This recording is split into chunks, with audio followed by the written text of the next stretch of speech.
Os irmãos abram comigo, por favor, num texto que fica em Oseias, profeta Oseias, fica no Velho Testamento. Estamos a começar então esta série sobre os profetas menores. Não sei se vou fazer cronologicamente, talvez cronologicamente não, pelo menos biblicamente, na forma como é apresentado na Bíblia. E o primeiro profeta menor, e eles chamam-se profetas menores não porque tenham tido um ministério mais fácil, não porque tenha sido mais curto, mas simplesmente porque os seus livros são mais curtinhos. Então os profetas maiores e os profetas menores distinguem-se por isto. Os profetas maiores, irmãos sabem, são aqueles que escrevem muito, Isaías, Ezequiel, Jeremias, esses são profetas maiores, e os outros que escrevem menos são chamados menores, não por terem menos importância, mas porque escreveram menos. E então eles, no início, eram apenas um livro, no fundo era o livro dos profetas, era como se chamava, e então eles não estavam divididos como nós temos, era como se fossem todos o mesmo, pertenciam todos ao mesmo livro, então liam-se conjuntamente ou todos seguidos, mas depois nas nossas Bíblias passaram a ser divididos e faz algum sentido. Eles são profetas, têm muitas parecenças, coisas parecidas, alguns ministérios um bocadinho mais diferentes e distintos, mas todos eles têm um contexto relativamente semelhante. Estamos a falar da nação de Israel, estamos a falar do tempo em que Jesus ainda não estava na terra, fisicamente, ele é Deus, então sempre esteve, mas na ideia de estar aqui encarnado, na ideia de estar em carne, não é? Mas Israel foi-se rebelando, Israel foi-se revoltando, Israel foi fazendo uma série de torpezas, uma série de pecados, e cada vez mais por causa da sua vida e das suas escolhas, porque isto foi escolha de Israel, do povo, das pessoas, eles foram-se afastando de Deus. E quando nós nos afastamos de Deus, acontecem coisas terríveis. E nós conseguimos perceber isso. À medida que nós olhamos para o nosso mundo, nós vemos que o que é que acontece às pessoas que se afastam de Deus. Então o livro do profeta Oseias, ele é um livro que não é fácil de engolir. Porque Deus chama um homem para tomar uma vida difícil. Deus vai chamar um homem, que é o profeta Oseias, para ele ter uma vida difícil. E é pela sua vida, em específico pelo seu casamento, que ele vai dar uma lição e vai sentir aquilo que Deus sente relativamente a Israel, e porque este profeta vai sentir o mesmo que Deus sente relativamente a Israel, ele vai conseguir falar em nome de Deus. Então, este livro fala acerca de uma chamada, mas de uma chamada que é aquilo que se diz um osso duro de roer. Porque é uma chamada que nenhum de nós gostaria de ter. Então há quem considere este claramente o profeta sofredor. Jeremias é considerado o profeta chorão. Mas Jeremias tinha muitos motivos para chorar, mas Oseias também. Oseias tem uma vida complicada. Para quem não conhece Oseias, vou-vos apresentar. Fica assim. A palavra do Senhor diz assim e nem de propósito. Capítulo 1, versículo 1. A palavra do Senhor que foi dita a Oseias, filho de Beeri, nos dias de Uzias, Jotão, Acás, Ezequias, reis de Judá, e nos dias de Jeroboão, filho de Joás, rei de Israel. Uma pausa já. Este livro é a palavra do Senhor. Então, Oseias começa de uma forma sublime, e como eu costumo dizer, os irmãos já nos conhecemos há mais de 2 anos neste momento. Já assumimos a igreja, fez 2 anos em setembro, estamos em outubro, estamos no caminho do 3º ano, entramos agora no 3º ano, e uma coisa que eu sempre digo aos irmãos é, nós temos de tomar atenção aos pormenores, às palavras. E isto começa com a palavra do Senhor que foi dita a Oseias. E não há nada melhor do que nós termos a certeza de que aquilo que dizemos e falamos é de facto a palavra do Senhor. Então não há nada mais importante para o profeta, porque só há verdadeiramente um profeta se ele falar em nome de Deus. Se um profeta não falar em nome de Deus, o que é que vocês lhe chamariam? Falso profeta. No grego o termo é um termo interessante. É literalmente isto, pseudoprofetes. Pseudoprofeta. Já ouviram a expressão pseudo? Uma pseudo-verdade. A pseudo é mentira. Então, se houver alguém que diz que fala em nome de Deus, mas não está a falar em nome de Deus, ele é falso. E Oseias tem uma mensagem difícil. Uma mensagem difícil porque a palavra do Senhor que vem à sua vida também é difícil. A chamada do Senhor para os profetas é muito complicada. Porque o profeta tem que falar em nome do Senhor e não sabe se vai ter resultados. Melhor diria, na maior parte dos casos o Senhor até lhes vai dizer que eles não vão ter resultados. Há para aí muita gente a chamar-se profeta a ele mesmo. Mas eu olho para os profetas da Bíblia e vejo uma vida tão diferente daqueles que se autotitulam profetas nos dias de hoje. A vida do profeta, nesta altura, era complicada. Porque era uma chamada divina para alguma coisa que significava não respeitarem. Ele falava naquilo que Deus queria, daquilo que Deus ia trazer para o povo. E o profeta sempre vai falar de arrependimento. O profeta vai sempre chamar as coisas pelos nomes. E os profetas que chamam as coisas pelos nomes são acusados de outras coisas. Os irmãos lembram-se, por exemplo, de Elias, quando ele vai ter com Acabe, e a primeira coisa que o rei chama ao profeta é: chegou o perturbador de Israel. Gostavam de ter este elogio de um rei? Olhava para vocês e dizia assim: olha, já chegou aquele que estraga isto tudo. Boa companhia, não é? Irmãos, os profetas sofreram muito. Nós não temos noção, de facto, do que é a carga da chamada do Senhor, como estes homens tiveram. Por vezes, a nossa chamada pode ser difícil e pode ser dura, mas estes homens tiveram uma chamada complicada. É por isso que eu, no domingo passado, falava acerca de serviço, porque eu acho que às vezes nós não entendemos o que é que estamos tão importados. Irmãos, nenhum destes homens estava importado que lhe chamassem profeta ou não, ele não queria saber, porque no final não contava para nada. O que é que importava se ele era o profeta Oseias, se era o profeta Isaías, se era o profeta Jeremias? A maior parte deles não foi respeitado. A maior parte deles não acabou bem na vida. E se estava bem com o rei, vinha a seguir o filho dele, e havia profetas que foram os filhos dos amigos que mataram. O profeta dava-se com o rei, com o pai, ministrava e falava em nome de Deus ao pai, e o pai dirigia as casas, mas depois o filho, temos histórias na Bíblia em que é o filho que mata o profeta. Bela chamada. Estamos muito distintos e estamos tão longe daquilo que era a chamada antiga. Palavra do Senhor que foi dita. Dá aqui um enquadramento histórico. Não vou falar disso, porque quero entrar mesmo no versículo 2. Vejam qual é a palavra que veio até Oseias.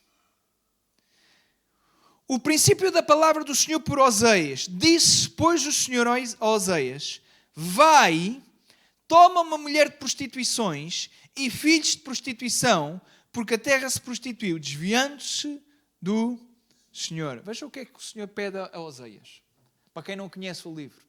Oseias toma uma mulher que é imoral, toma uma mulher, a expressão é de prostituições. Não significa que ela fosse uma prostituta, não no sentido em que nós hoje entendemos a questão da prostituição.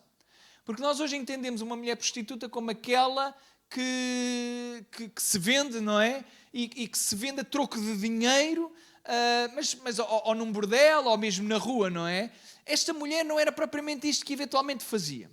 Há duas opiniões, mas no final vai dar exatamente ao mesmo. Há quem diga que aquilo que o Senhor está a dizer a Oseias é para tomar uma mulher que ela ainda não era imoral, ela ainda não era adúltera, mas iria se tornar adúltera. Então aquilo que o Senhor estaria a pedir a Oseias é para ele tomar uma mulher que ela hoje ainda não era adúltera, mas depois dele se casar com ela, ela iria se tornar adúltera.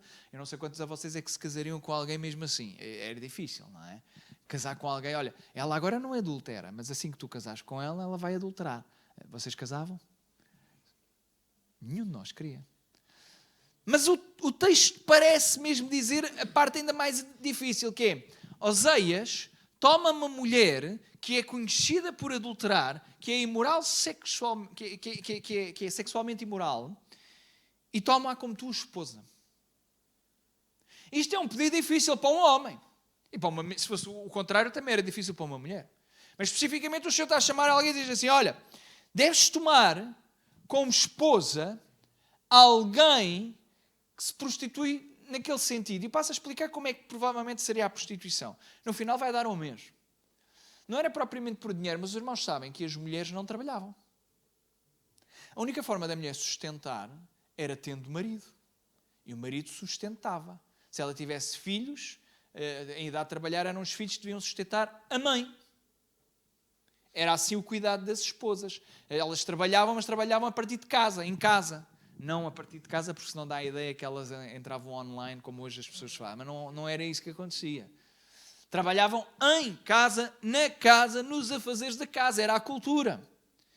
E esta mulher, porque diz que é de prostituição, ou prostituições, significava, aparentemente pelo contexto, que ela tinha várias relações, vários amantes, várias pessoas, e pagavam-lhe, não com dinheiro, mas eventualmente com aquilo que ela precisava, com comida, com dormidas, com casas, com isto, com aquilo outro, no final vai dar ao mesmo.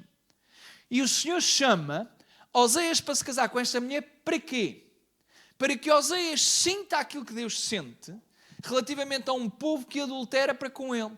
Porque o adultério no Velho Testamento não representa só a questão sexual, tem a ver com uma quebra de algo que é precioso. O casamento é uma aliança. O casamento é sermos um com a nossa esposa ou com a nossa esposa. Uma só carne. E o adultério que faz é rasgar e dividir a carne. Certo? Com quem é que Deus tinha feito uma aliança? É uma pergunta. Com o povo. E o que é que o povo faz? Recordam-se? Digam lá, o que é que vocês acham que o povo fez? Esta água é minha, nem sei qual é que é. Esta água é minha? Deve ser. Não é minha, Susana? Poxa. Alguém que me arranje aí um copinho de água que eu já estou com uma sede, só acho. Obrigado, mulher. O que é que o povo fez? Digam lá. Deus faz uma aliança com o povo, certo? Vamos recordar. Deus chega ao pé de Abraão e diz assim: Abraão, tu vais ser um pai de uma grande multidão. Esta multidão vai ser o meu povo e eu serei o seu Deus. Obrigado, mulher. Agradecido.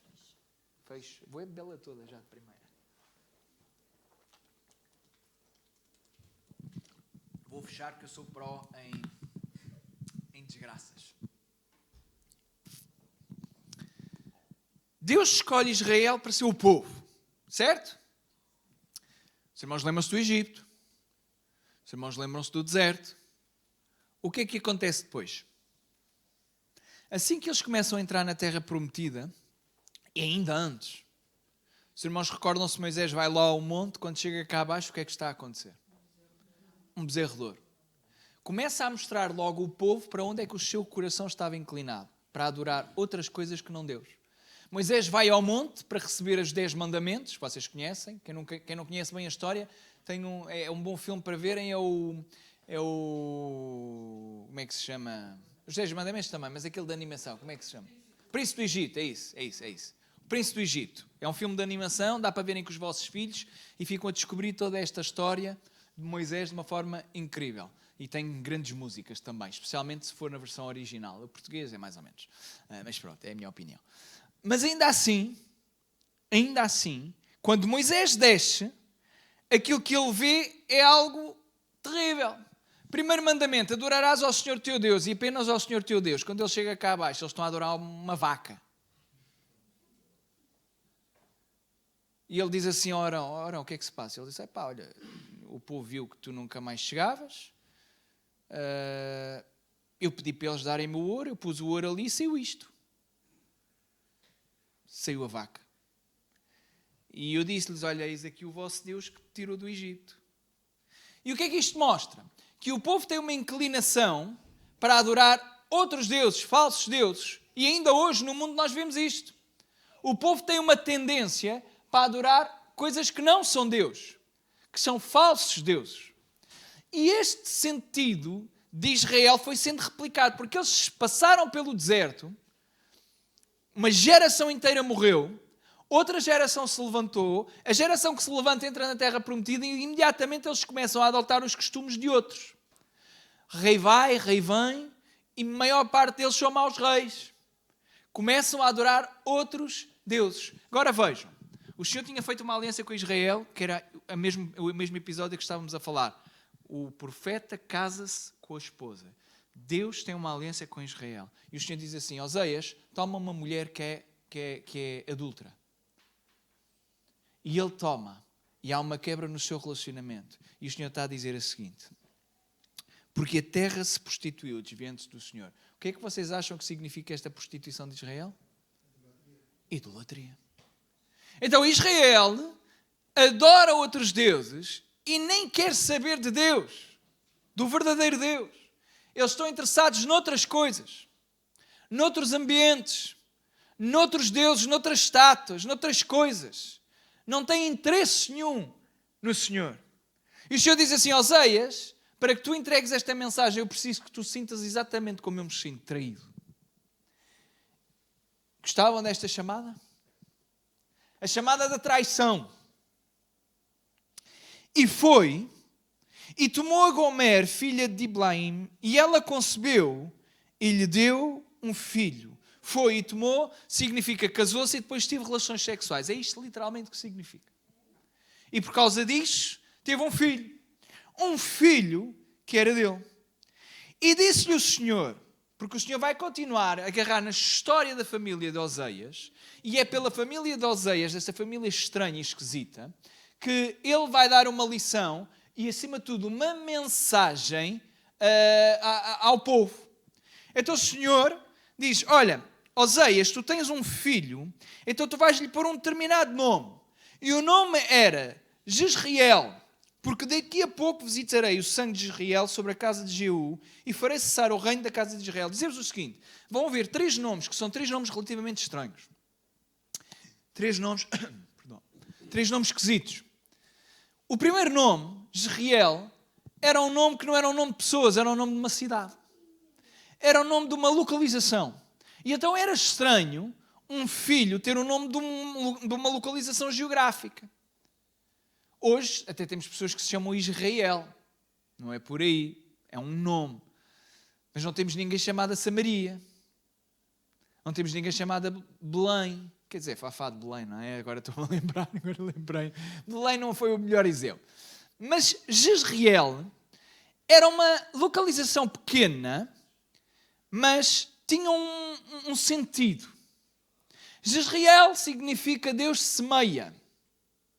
E Jezreel, para Israel, era conhecido. Dizer-vos que no hebraico nós não conseguimos perceber, ou melhor, no hebraico de facto ninguém consegue perceber, mas o português, Jezreel e Israel até têm algumas parecenças, mas no hebraico são quase iguais.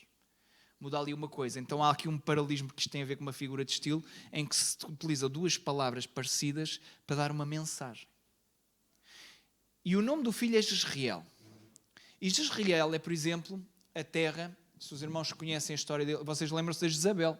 Jezabel morreu em Jezreel. Jezreel foi o sítio onde o Acabe, se os irmãos recordam, olhou para uma vinha. O homem era rico, podre de rico. Olhou para uma vinha, que era a vinha de Nabote. E ele disse, eu quero aquela vinha. E o Nabote disse, olha, não quero. Ele disse, diz-me o preço que tu quiseres.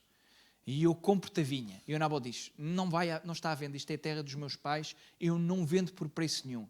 E o Acabe ficou chateado. Diz que deixou de comer. Era mesmo imaturo, criancinha. Não tinha aquilo que queria, deixou de comer. Diz que se virou de lado para a parede. Todo triste, deitado, porque não tinha uma vinha. Chegou a mulher dele lá à casa e perguntou-lhe, porquê é que estás assim? Ele diz, olha, porque o Nabote não me vende nada. E ela, não te vende, então espera aí que eu trato de tudo. E acabou por mandar matar Nabote. E a seguir entrega a vinha a Acabe. E o Senhor vai julgá-la. E ela acaba por morrer exatamente no mesmo sítio onde Nabote tinha morrido. De uma forma bem mais violenta. Então, Jezreel significa Deus semeia, e o primeiro filho aponta para um julgamento específico para uma casa, que era um rei, que era Jeú, que já tinha sido usado exatamente para julgamento de uma outra casa real. Eu passo a explicar, para não ser muito confuso. O Senhor controla toda a história e Ele faz aquilo que Ele muito bem entender. E à medida que os reis iam sendo levantados, o Senhor dava-lhes a oportunidade deles se arrependerem. Os irmãos se lerem o primeiro livro de Reis, segundo livro de Reis, primeiro de Crónicas, segundo livro de Crónicas, os irmãos vão perceber este padrão. O rei levanta-se, o Senhor dá-lhe a oportunidade para ele se arrepender, a maior parte deles não querem saber. E acabam sempre mal, sempre traídos, mortos, derrotados. exatamente porque não querem obedecer e não querem arrepender-se, não querem adorar o verdadeiro Deus. Grande parte destes reis que vão sendo levantados são reis idólatras, adúlteros, exatamente como a Gomer, a mulher de Oseias. Então o Senhor de vez em quando levantava um concorrente, alguém que ia julgar aquela casa daquele rei. Os irmãos recordam-se, quando era para matar, matava-se tudo. Aqueles reis eram derrotados e outro entrava. Este rei Jeú tinha sido usado exatamente para isto. A sua casa tinha sido levantada como julgamento para uma outra casa real. E agora tinha chegado a sua vez. Sabem porquê? Porque eles também não obedeciam ao Senhor. Então quando o Senhor está a dizer, dás o nome Jezreel ao teu filho e vais dizer que isto vai ser o julgamento de Jeú, aquilo que o Senhor está a dizer é o seguinte: Jeú, chegou o tempo em que aquilo que aconteceu em Jezreel vai acontecer também na tua casa. Sabe o que é que isto significa? Que nada em Deus fica sem ser observado. Deus julga e vê todas as coisas, ainda que possa parecer que o Senhor está desatento. Aqui o filho mostrava... Os irmãos têm que pensar em perceber isto. Para um hebreu o nome é muito importante, não é como nós. Nós escolhemos porque fica bonito. Sou giro. Um judeu não fazia isso. Um judeu, o nome dos seus filhos tem sentidos, significados muito especiais. Porque cada vez que a sua palavra, cada vez que se menciona o nome, aquilo tem um sentido. Toda a gente fica a saber. Então vejam, sempre que Oseias chamava o seu filho, ele estava a chamar o julgamento à casa de Jeú. Sempre que algum menino brincava com Jezreel, a criança, quando aquele menino, Jezreel, passa a bola, por exemplo, estamos a brincar, parece que não faz sentido, mas quando ele dissesse Jezreel, estava a anunciar o julgamento. Os irmãos conseguem perceber o que é que isto significa? É interessante, não é? Mas Oseias não tem apenas este filho. Este é o filho, Deus semeia.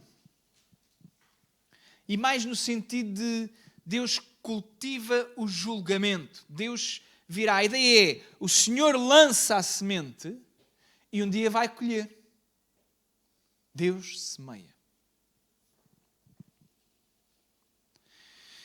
Disse o Senhor, põe-lhe o nome de Israel, porque daqui a pouco o visitarei, o sangue de Israel sobre a casa de Jeú, e farei cessar o reino da casa de Israel.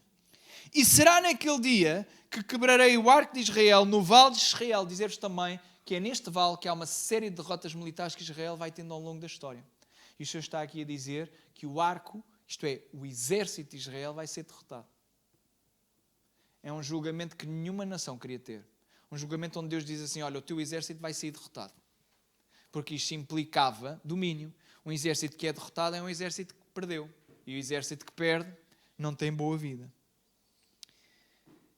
E tornou ela a conceber e deu à luz uma filha. No versículo 6 é interessante, porque há aqui uma diferença, para além de ser agora uma filha, há uma diferença muito, muito pequenita, mas que há autores, e eu também me inclino para isto, que dizem que faz toda a diferença. E diz assim, vejam assim o versículo 4 e o versículo 6, desculpem. Não, é o versículo 3 e o versículo 6 tem uma diferença. Diz assim o versículo 3.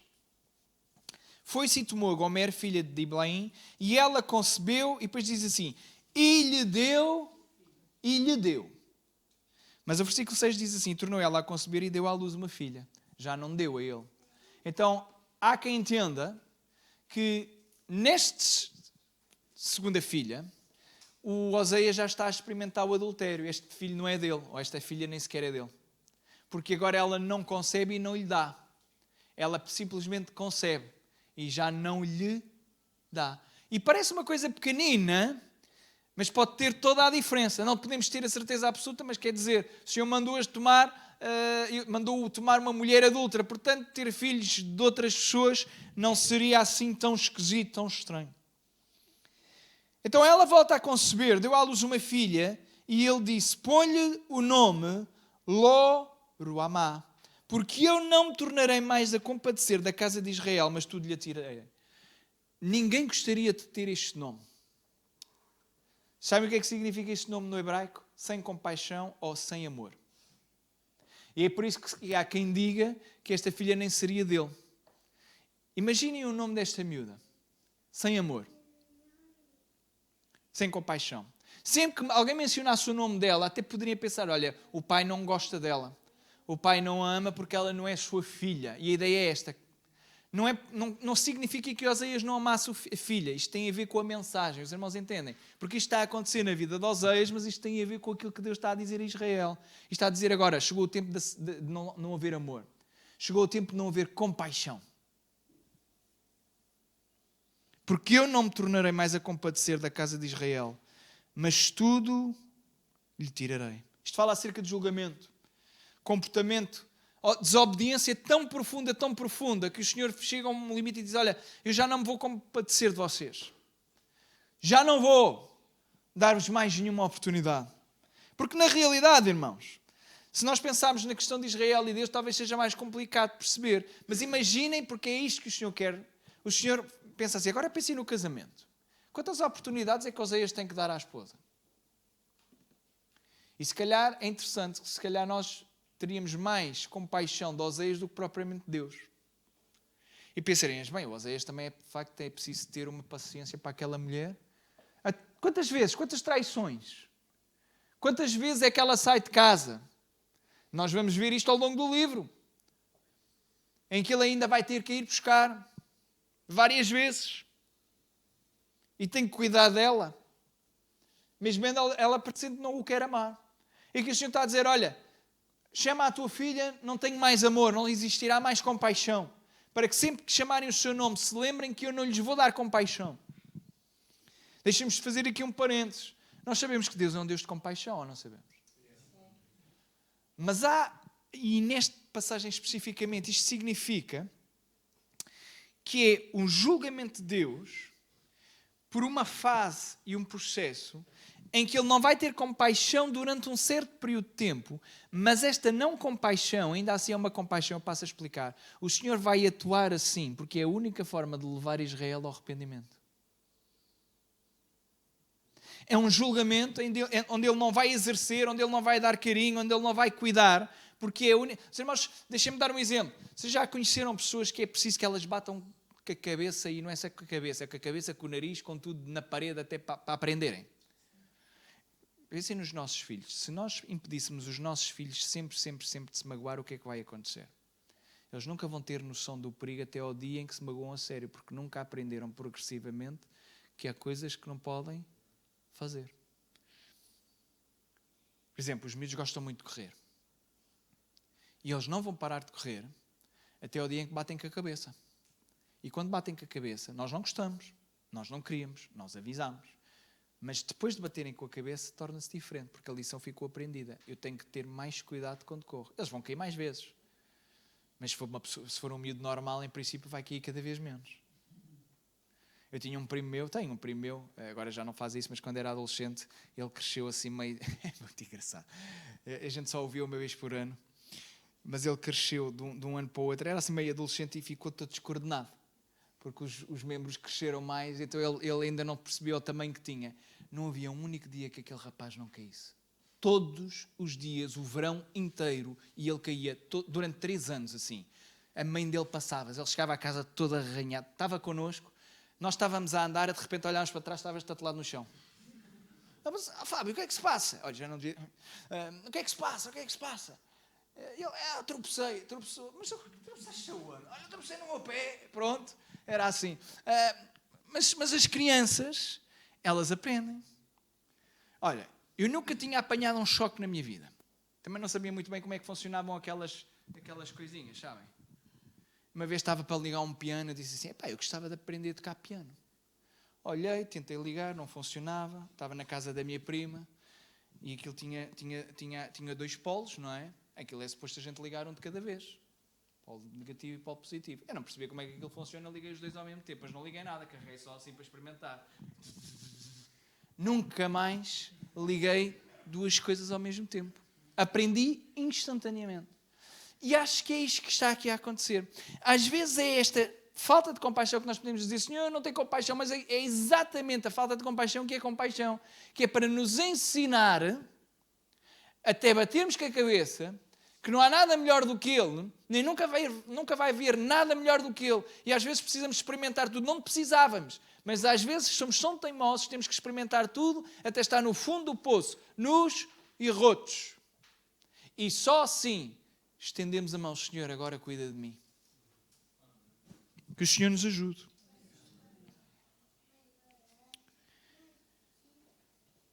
Mas da casa de Judá me compadecerei e os salvarei pelo Senhor. Os irmãos, recordem-se que havia 2 reinos em Israel, o reino do norte e o reino do sul. Mas da casa de Judá me compadecerei e os salvarei pelo Senhor seu Deus, pois não os salvarei pelo arco, nem pela espada, nem pela guerra, nem pelos cavalos, nem pelos cavaleiros. Versículo 8 diz, e depois de haver desmamado a Lo-ruama, concebeu e deu à luz um filho. E ele disse, põe-lhe o nome de Lo-ami, porque vós não sois o meu povo, nem eu serei o vosso Deus. Lo-ami, vocês não são o meu povo. O Senhor está aqui a dizer a Israel diretamente, vocês não são o meu povo. É uma declaração violenta, porque afinal até aqui sempre foi o seu povo. E o não sereis o meu povo, não se esqueçam, é dentro do contexto do casamento. É como se Oséias estivesse a dizer também para a mulher, não mais serás minha esposa. Por tudo aquilo que tu fazes, por tudo aquilo que tu és, por toda a vergonha que tu me trazes, por toda a falta de amor, empatia e compaixão que tu tens para comigo. Porque tu não cuidas, porque tu não me queres, porque tu buscas outras coisas. Este texto no hebraico é interessante, porque diz assim literalmente, porque vós não sois o meu povo, nem eu serei o eu sou. Os irmãos recordam-se que quando Moisés está a falar com a sarça ardente e o Senhor os chama para ir para o Egito e o Moisés pergunta assim ao Senhor, Senhor, quando eu chegar lá e eles me perguntarem qual é o teu nome, o que é que eu te vou dizer? O eu sou me enviou. Eu sou, é a declaração daquele que tem todas as coisas criadas. O Senhor não se precisa de apresentar pelo nome. Ele diz, olha, eu sou aquilo que sou, eu sou aquele que existe desde sempre. Eu sou o único Deus que existe. O eu sou. O Criador e sustentador de todas as coisas. E o Senhor está a dizer, olha, vocês já não são o meu povo e eu já não sou o eu sou para vocês. O Senhor está a trazer à memória aquilo que Ele fez no Egito e está a dizer, esqueçam. Aquilo que vocês conheceram no Egito, eu já não sou mais para vocês. Eu não sou o vosso Deus. É uma boa tradução, mas o hebraico é mais poético. É, eu não sou o eu sou para vocês. Eu não sou o eu sou.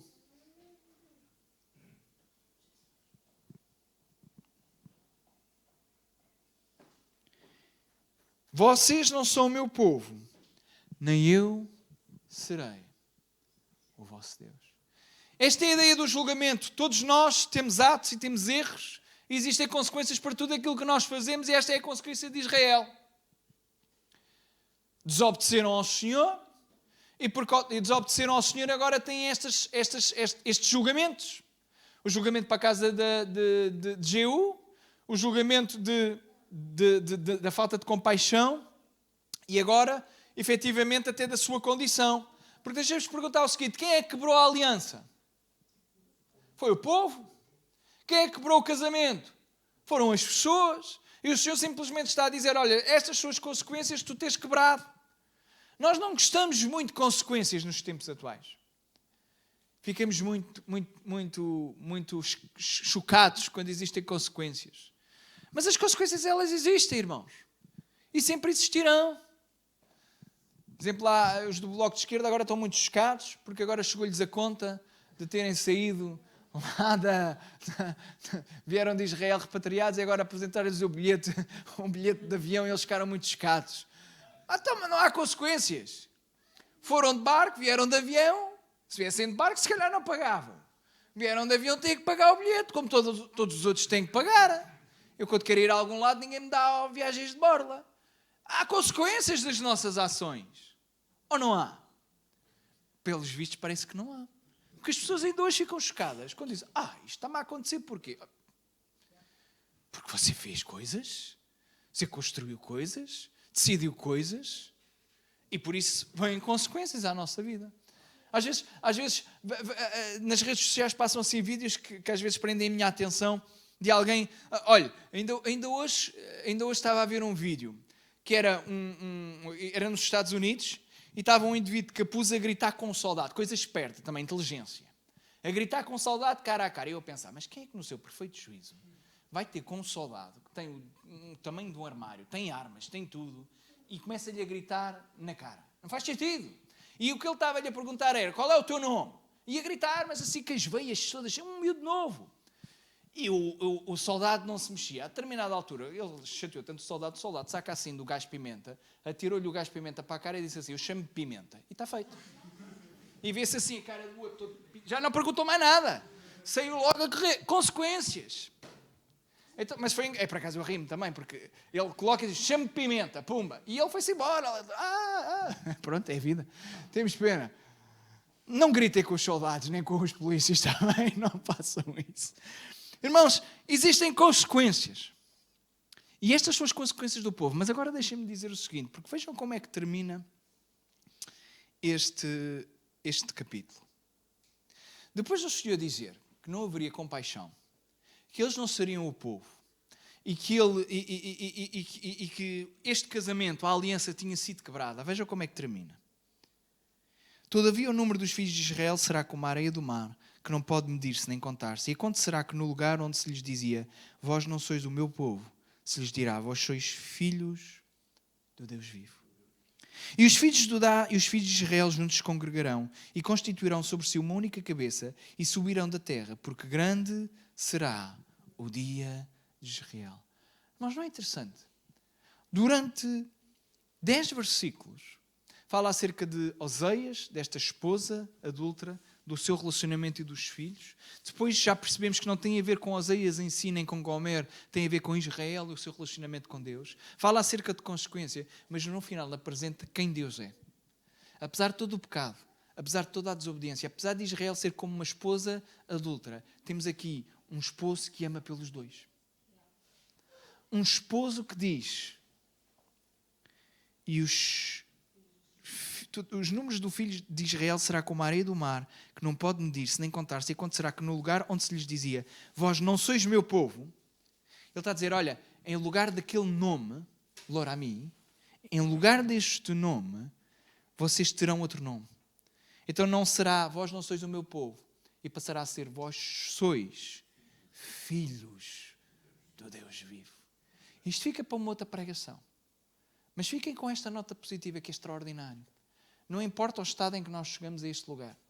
Não importa o estado em que tu chegas a Deus. Importa é o estado que tu sais ou com que tu ficas depois de sair da presença de Deus. É isto que nós acreditamos. Que é a mudança radical de vida.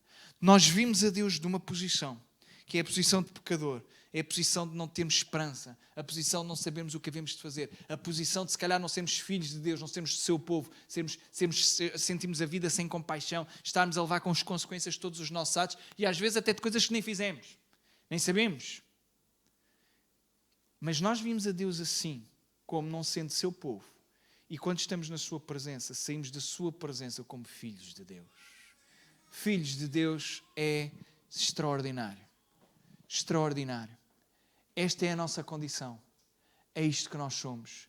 Filhos do Deus vivo. Amém? Então é por isso que nós oramos, é por isso que nós adoramos, é por isso que nós estamos aqui uma quarta-feira à noite, é por isso que vimos ao domingo, porque nós temos um Deus que nos trata como se fôssemos e somos mesmos seus filhos. Um filho de um Deus que não está morto, um filho de um Deus que é um Deus vivo. Amém? Vamos ficar em pé. Amém? Enquanto o Pedro avança, nós vamos orar, como sempre fazemos, terminamos com a oração e depois o Pedro vai tocar uma última música para levantarmos a nossa oferta. Para todos aqueles que nos visitam, não se sintam constrangidos a ter que contribuir com nada. Isto é uma coisa que nós fazemos entre nós para o sustento daquela que é a nossa casa. Amém? Deus, nós te agradecemos, Senhor, por quem Tu és acima de tudo, Senhor. Deus, te quero agradecer de facto pela tua misericórdia, porque nós somos teus filhos, Deus. Te agradeço, Senhor, pelo teu cuidado, Deus, pela tua compaixão para connosco, Deus. E ainda que por vezes possam acontecer circunstâncias e situações que nós não entendemos, não compreendamos, Senhor, que podem ser ou não consequência dos nossos comportamentos, sabemos que no final, Deus, tu agarras em todas as coisas e as fazes contribuir para o nosso bem, conjuntamente com todas as coisas, Deus.